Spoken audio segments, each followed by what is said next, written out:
Now it's Ask the Dietitian with Sally Sawaya from Sally's Diet Right. Good morning, Sally Sawaya. Good morning, Gavin. Good morning. Hi, Olga. So, Sally Sawaya from Sally's Diet Right in Rabier, which is on the actual main highway of Rabier, isn't Yes, it? Gavin, on the main roads.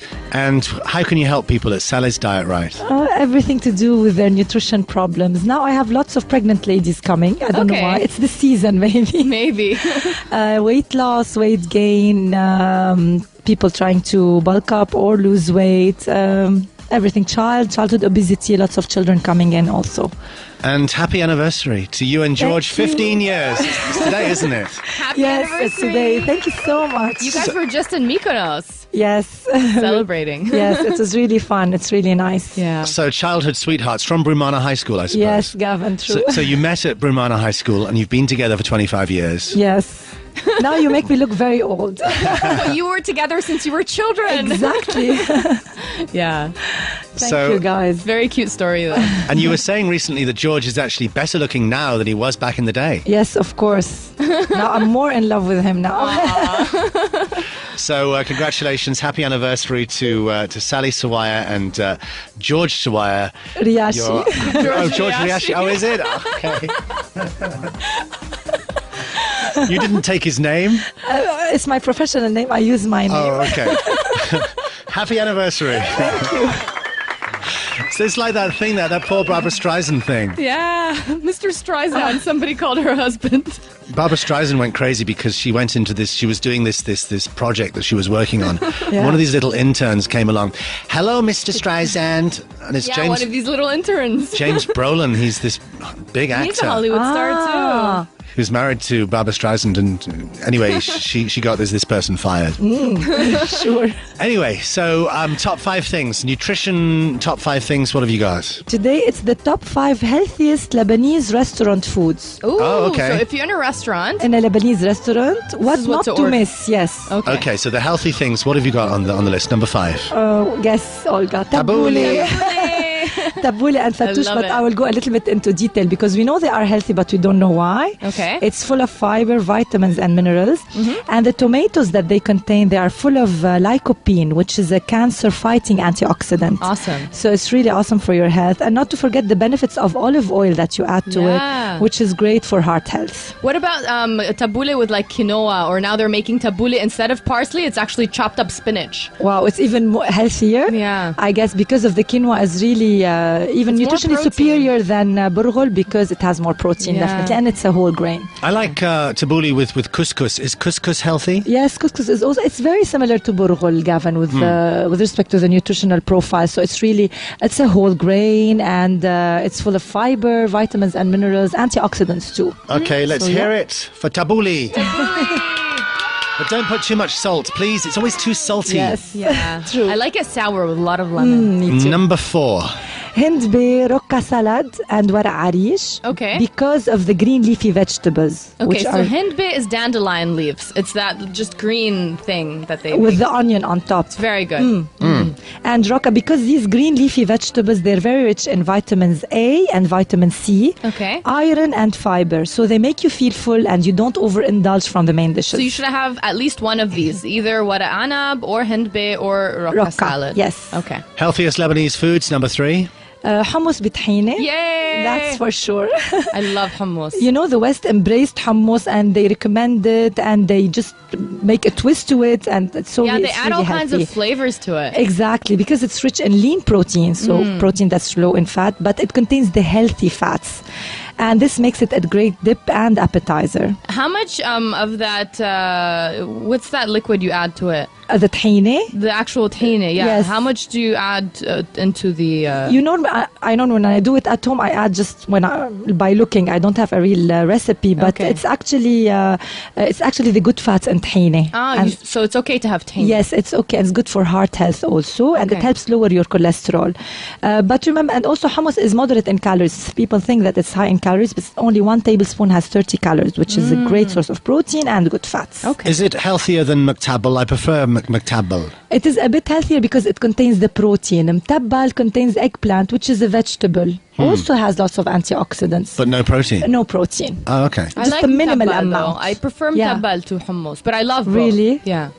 It depends on how the hummus is made. Yeah. Well, this is sounding like The View this morning again. Okay, so number 2.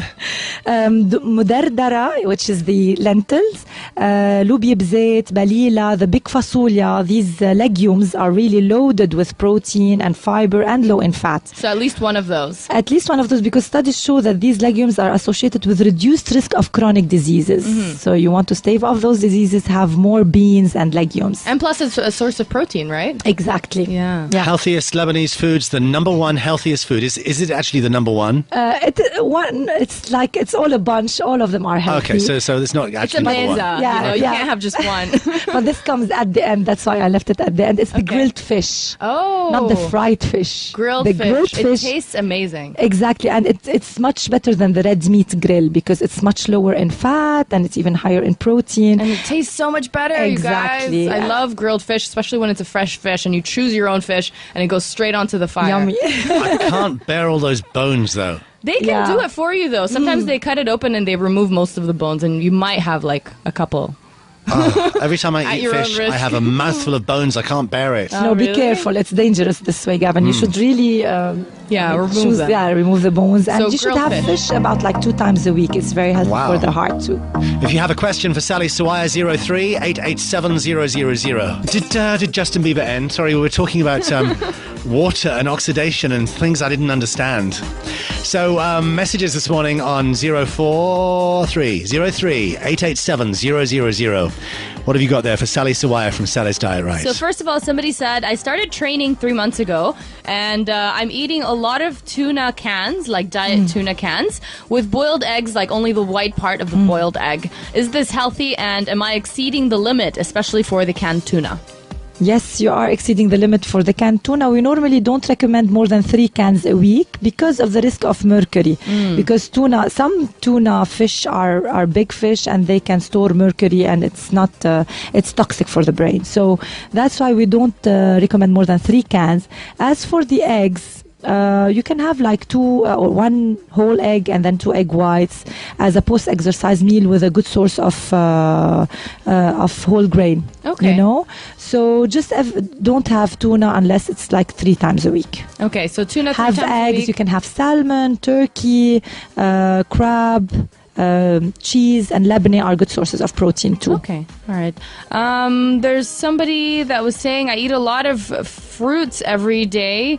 Does it gain weight? So do you gain weight from eating a lot of fruits every day? Okay, the fruits recommendation every day is about 3 to 4 servings because normally if you exceed that amount, it's an accumulation of calories, and accumulation of calories are translated as accumulated fat in the body. And that's why just, I know it's summer and it's the season for fruits, but try to just limit yourself to 3 or 4 servings. Because they're full of sugar, even though it's natural sugar, it's still Yes. sugar that will turn to calories. Yes, sure. Okay. So three servings, what does that For mean? example, 1 thin wedge of watermelon, Yeah. 1 pear, 1 peach, or Okay. 15 grape pieces. Also, again, 2 wedges of melon, yellow sweet melon, and for example, an apple or a small banana. I love melon, especially the yellow Yeah. one. Yeah, me too. Me too. What else do we have? 03 887 000. So this one says, thank you, Sally. Actually, my husband is on a low-protein, salt-restricted diet due to renal transplant. So what are your special advices? Please give me ideas of what to cook for him. He's not allowed to eat meat, only chicken twice a week. So what kinds of meals? Okay, I guess you should ask this question on my Facebook page because it needs a lot of explanation. But definitely, for sure, he should visit a dietitian because if you have, a renal problem, then you need to have a specialized diet to follow. Especially with respect to salt, it should be very restricted in salt. So no salt in food, no salty foods like, for example, pickles. Things Olives, that have had salted salt added nuts, to them. exactly, Anchovies. cans, anchovies, yes, exactly, Gavin, soya sauce. So he should be on a strict diet. And Blue proteins, cheese. yes, he should have a bit of proteins, but not much. And then it's better to restrict not only meat, also chicken and fish, Lebanese cheeses, dairy products, and beans. Are a lot of the Lebanese tabakh kind of things? Yes, our diet is really very rich in protein. Something like loubie or... Yeah, more veggies, fruits. We can talk about this later. Okay. What else? Somebody was asking about fruits. What kind of fruits have a lot of antioxidants that he can have? Yeah, okay. Antioxidants are, first nutrients or material in the food, found in the food, compounds that help your body prevent oxidation, and it helps the body resist many diseases and harmful things like, for example, UV light, smoking, pollution. So it helps the body resist those environmental factors. Yes.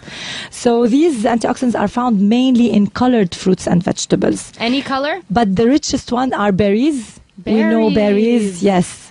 And even pomegranates and the red grapes. These are very rich in antioxidants. Berries, especially blueberries, blackberries. You know, the tooth that we have it now. It's the season. It's very rich in antioxidants. Okay. Vegetables, even colored ones like, for example, carrots, tomatoes, watermelon, melon, mangoes, everything that's orange, red, and green, dark leafy vegetables.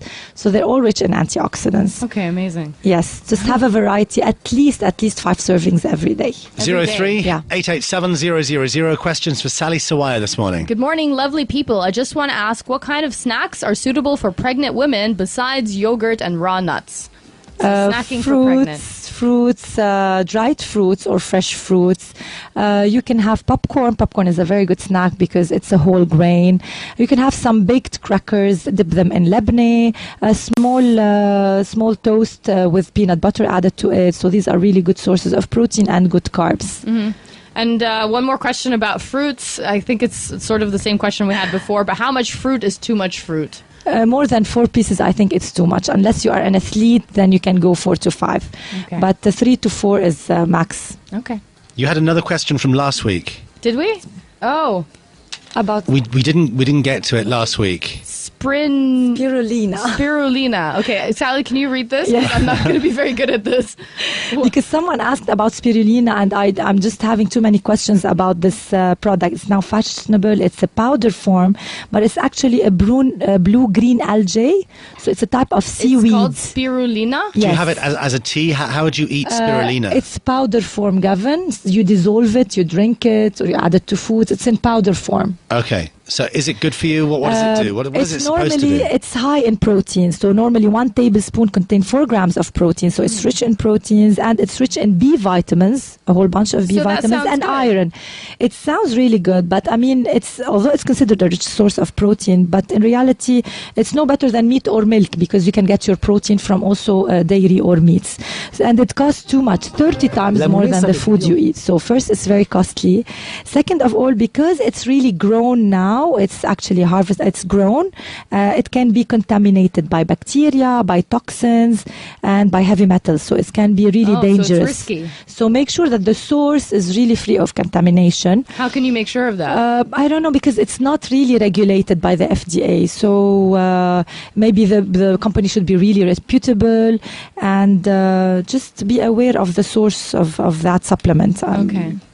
But I mean, some studies show that it has really good effect on the immune system in addition to its nutrition profile. But you can have that from normal food, the food that we eat. Sally Sawaya, thank you very much for coming in this morning. Welcome. Have a great day. Keep it right here. Maximus and Stephanie from 4. Keep it here for all the hits. It's Radio 1.